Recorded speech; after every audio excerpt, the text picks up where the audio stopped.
Baik, perkenalkan nama saya Putu Satya Kumar Upadana dengan NIM 19.026-12107.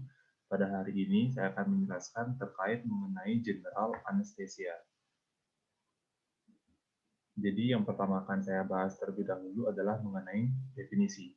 Jadi anestesia ini merupakan suatu kondisi hilangnya respon terhadap suatu nucleus stimuli yang berlangsung secara reversible, di mana untuk klasifikasi dari anestesia ini dapat kita klasifikasikan menjadi dua bagian, yaitu ada general anesthesia dan ada juga local anesthesia, di mana untuk general anesthesia ini sendiri merupakan pada pasien tersebut terdapat suatu kondisi anestesi yang berkaitan dan berhubungan dengan hilangnya kesadaran pasien secara total. Sedangkan untuk lokal anestesia ini sendiri merupakan suatu kondisi di mana pada pasien tersebut terdapat masih adanya kesadaran yang tetap terjaga selama operasi tindakan berlangsung. Di sini sudah terdapat dua gambar dari salah satu bentuk dari anestesia.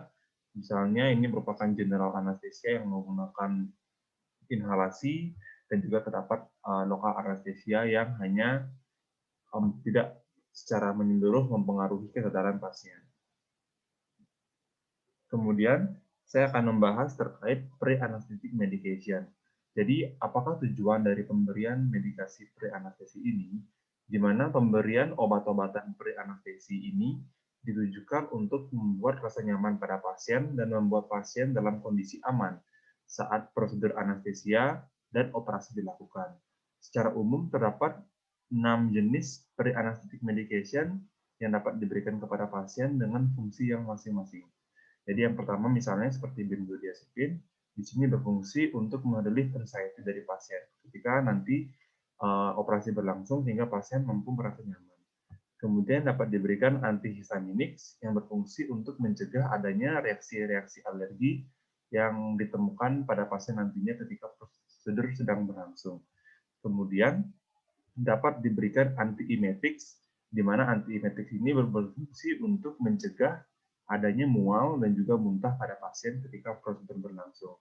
Kemudian opioid, di mana opioid ini lumrah digunakan, di mana fungsinya sebagai pre-anesthetic medikasi adalah untuk sebagai analgesia atau penghilangan nyeri pada pasien ketika ataupun setelah operasi ini berlangsung. Ketika operasi berlangsung untuk mencegah, sehingga kita bisa berikan opioid. Kemudian dapat kita berikan adalah proton pump inhibitor, di mana proton pump inhibitor ini akan mempengaruhi bagaimana untuk mencegah acidity yang berlebihan pada pasien untuk asam lambungnya.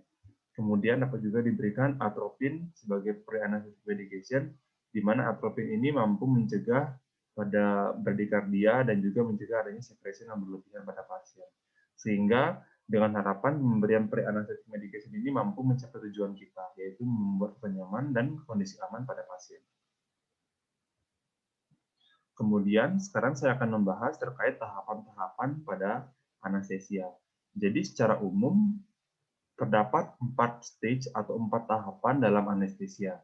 Jadi stage yang pertama merupakan stage analgesia, stage yang kedua merupakan stadium eksitasi, stage yang ketiga disebut juga sebagai stadium pembedahan ataupun surgical anesthesia, di mana stadium stage 3 ini dibagi menjadi 4 bagian, ada P1 hingga P4, di mana pada P1 akan ditemui adanya roving movement dari bola mata kita atau dari eyeball. Kemudian pada P2 akan terdapat suatu kehilangan refleks kornea pada pasien yang dapat diidentifikasi oleh dokter.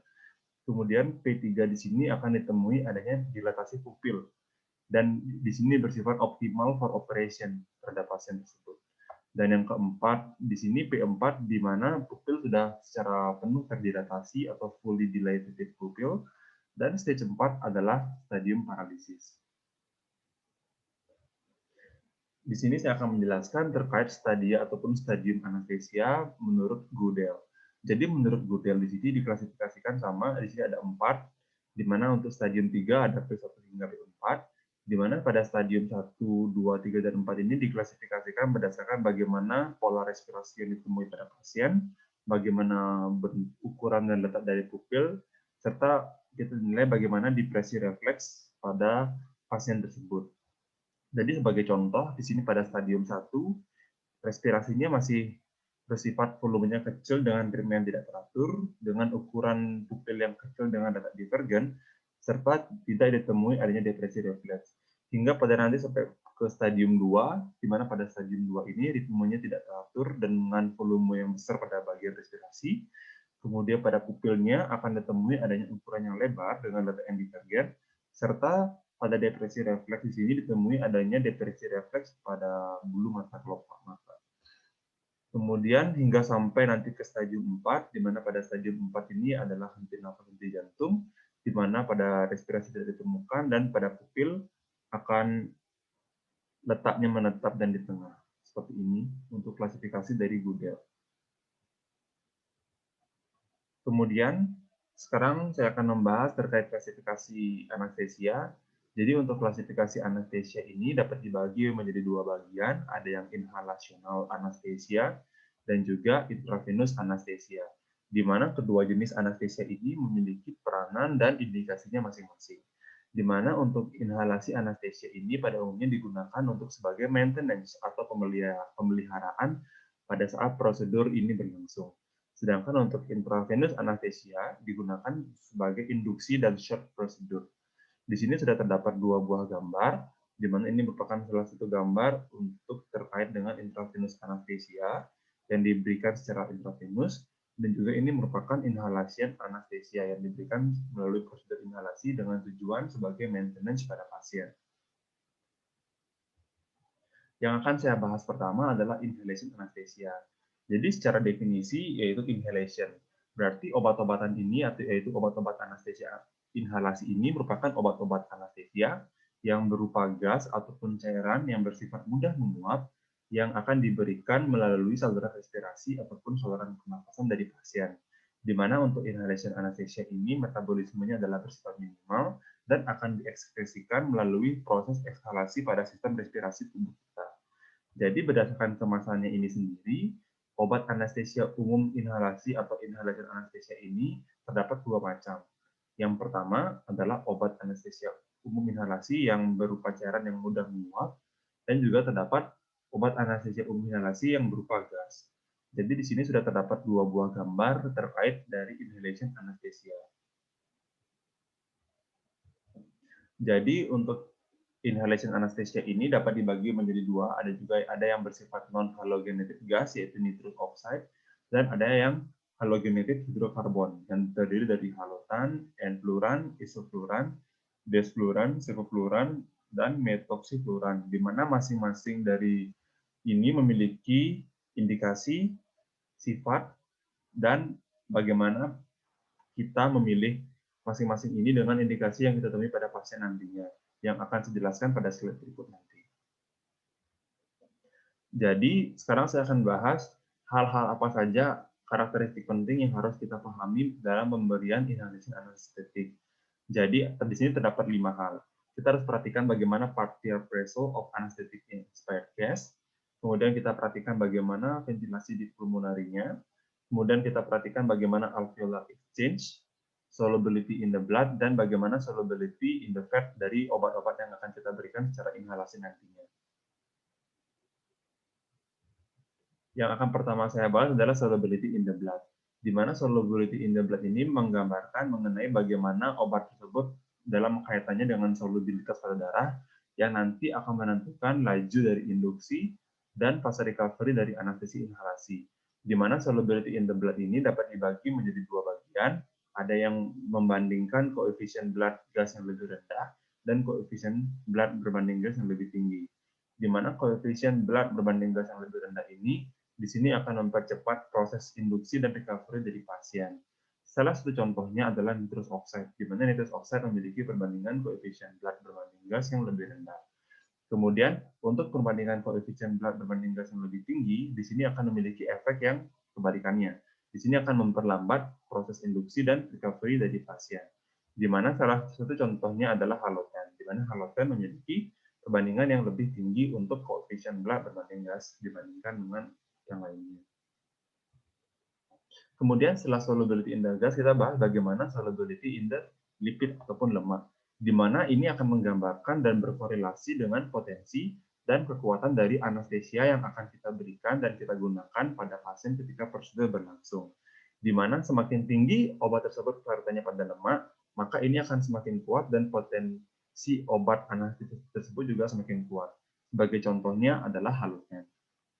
Jadi kita harus pahami bagaimana prinsip dan karakteristik obat tersebut dalam kaitannya dengan solubility in the blood dan juga solubility in the lipid, sehingga kita tahu bagaimana potensi, kekuatan, dan bagaimana laju induksi dari obat tersebut. Kemudian sekarang saya akan bahas mengenai minimal alveolar concentration ataupun MAC, di mana MAC ini merupakan konsentrasi minimal fraksi gas atau uap obat anestesia di dalam alveoli yang sudah menimbulkan efek analgesia pada pasien, dan MAC ini dipakai sebagai satuan potensi dari obat anestesia inhalasi. Di mana terdapat satu istilah juga MAC value, di mana MAC value ini akan menggambarkan dan memberikan gambaran kepada kita mengenai potensi dari obat-obatan inhalation anestesik dan didefinisikan sebagai konsentrasi minimal alveolar anestetik, di mana 50% pasien tidak memberikan respon pada stimulus saat operasi.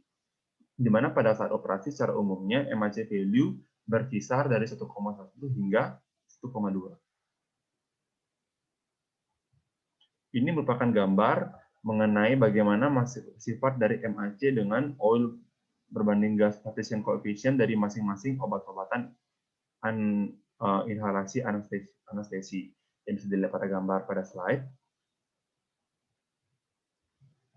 Dan ini merupakan perbandingan bagaimana MAC value persentasenya dan oil berbanding gas partition dari masing-masing obat inhalasi anestetik yang terdiri dari nitrous oxide, desfluran, sevofluran, isofluran, dan halotan yang dapat dilihat pada slide.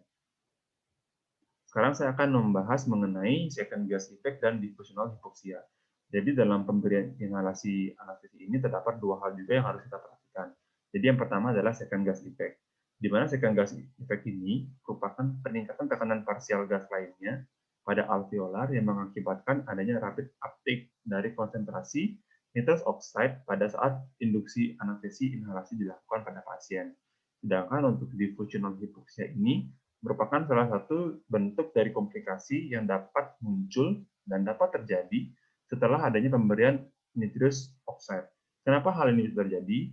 Karena ketika terdapat pemberian inhalasi oksigen yang tidak adekuat selama ataupun setelah anestesia nitrous oxide itu diberikan kepada pasien. Jadi penting bagi kita ketika kita akan memberikan inhalasi anestesional berupa nitrous oxide, kita harus bisa memberikan dan dapat memberikan inhalasi oksigen yang adekuat kepada pasien untuk mencegah adanya diffusional hipoksia pada pasien akibat dari pemberian nitrous oxide sebagai bentuk dari salah satu inhalasi anestesi.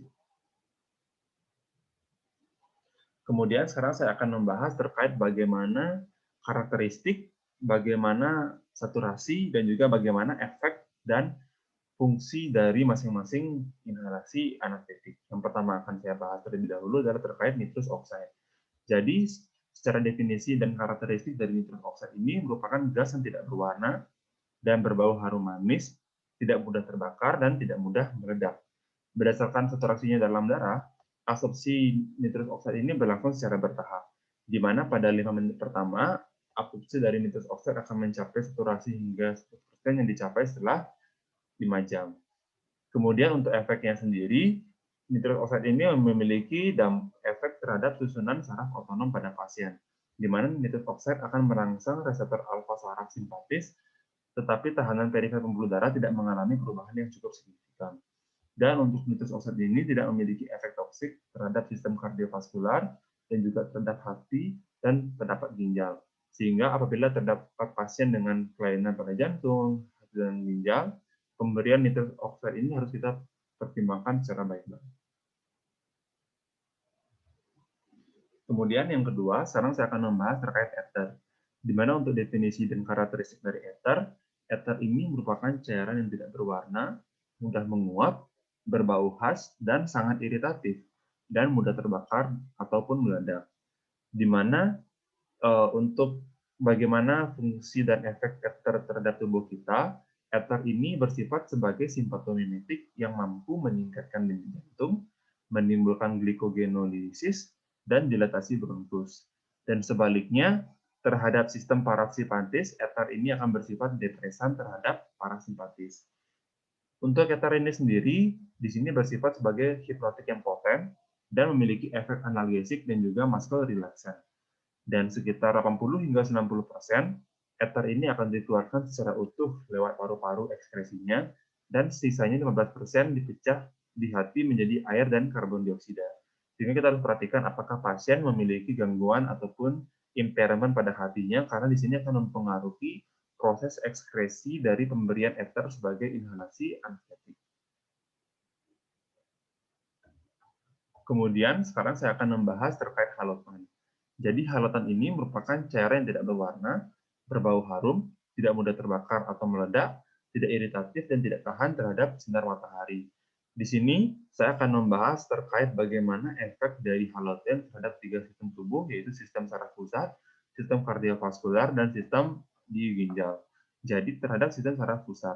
Pada susunan saraf pusat, halogen ini mampu menimbulkan depresi pada sistem saraf pusat di semua komponen otak pada pasien. Kemudian, pada kardiovaskular, halogen ini ternyata memiliki dampak langsung terhadap S-anode pada jantung, di mana akan menimbulkan depresi pada S-anode dan juga otot-otot yang terdapat pada jantung. Sedangkan terhadap ginjal, halogen ini dapat menurunkan aliran darah ginjal dan juga laju filtrasi dari glomerulus pasien.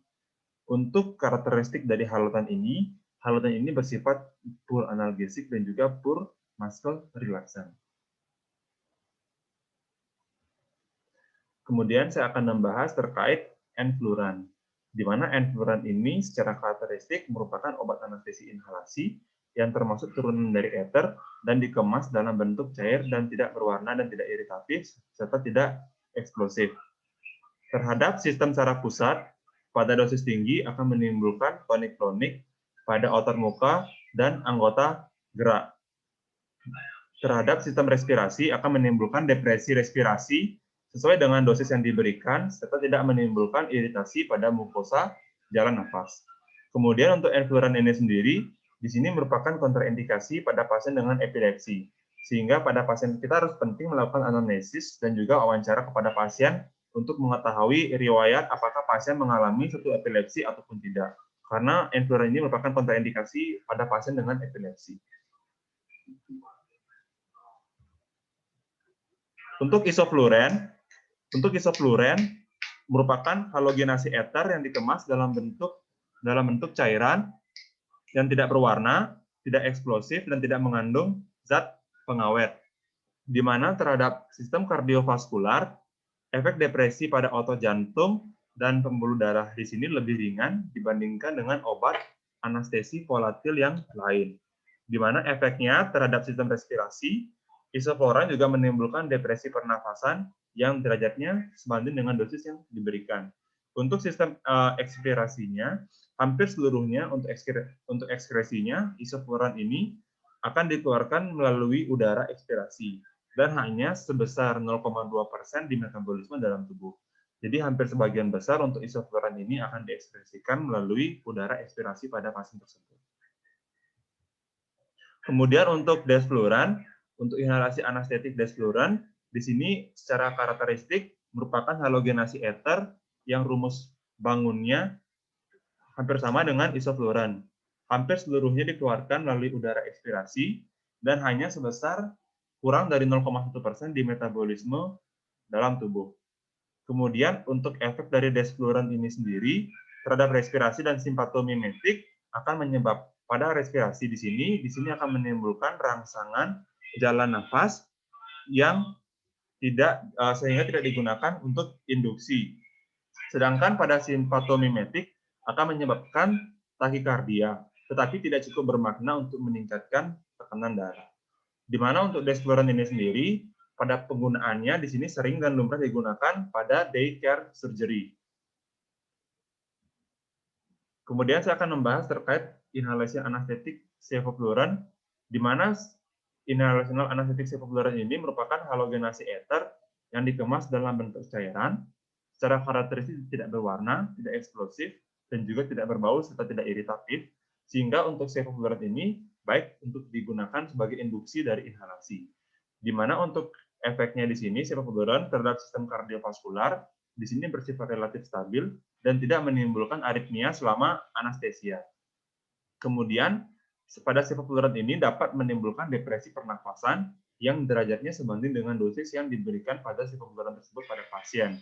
Dapat bersifat nephrotoxicity yang berbahaya pada ginjal pasien, sehingga dapat bersifat nephrotoxicity pada pasien, sehingga harus diperhatikan apakah pasien memiliki gangguan ginjal ataupun tidak ketika kita akan memberikan sevoflurane pada pasien. Kemudian setelah kita membahas inhalasi dari anestetik, sekarang saya akan membahas terkait anestetik secara parenteral ataupun intravena. Jadi secara definisi, obat anestesi yang diberikan melalui jalur intravena, baik obat yang bersifat hipnotik ataupun analgetik maupun pelumpuh otot, di sini jika diberikan secara intravena akan diedarkan ke seluruh tubuh dan akan menuju target organ yang sesuai dengan mekanisme obat tersebut dan pada akhirnya akan diekspresikan pada tubuh. Di mana untuk onset dan dari parenteral anestetik ini sendiri memiliki onset yang lebih cepat dan digunakan sebagai induksi pada pasien anestesia. Terdapat 4 contoh dari parenteral anestetik yang digunakan. Sebagai contohnya adalah ada tiopenton, propofol, ketamine, dan juga neuroleptal analgesia yang akan saya bahas pada slide berikutnya. Jadi yang pertama akan saya bahas adalah parenteral anestetik IV berupa tiopenton. Jadi secara karakteristik, tiopenton ini merupakan obat anestesia intravena yang tergolong tua, bersifat hipnotik yang sangat kuat dan tidak mempunyai khasiat analgesik. Di mana tiopenton ini bersifat sebagai ultra short acting barbiturat dan memiliki beberapa efek terhadap tubuh. Jadi terhadap sistem saraf pusat, di sini tiopenton ini akan sangat cepat berdifusi ke jaringan otak dan efeknya akan segera tampak dalam 30 detik saja. Terhadap sistem kardiovaskular, tiopenton ini dapat mampu menurunkan tekanan darah, penurunan curah jantung, dan juga dilatasi dari pembuluh darah. Dan terdapat beberapa efek samping yang harus kita perhatikan dalam pemberian tiopenton ini. Di antaranya adalah adanya risiko spasme laring dan bronkus pada pasien, serta efek sampingnya adalah pada sistem kardiovaskular yang akan menyebabkan depresi pada kardiovaskular dari pasien. Sehingga penting bagi kita untuk mengantisipasi adanya efek samping ketika kita akan melakukan pemberian tiopenton pada pasien. Kemudian sekarang saya akan membahas mengenai parenteral anestetik intravena yaitu propofol. Di mana propofol ini secara karakteristik merupakan derivat fenol dengan nama kimia diidopropilfenol yang banyak dipakai sebagai obat anestesia intravena. Di mana propofol ini akan menimbulkan depresi respirasi yang beratnya sesuai dengan dosis yang diberikan pada pasien.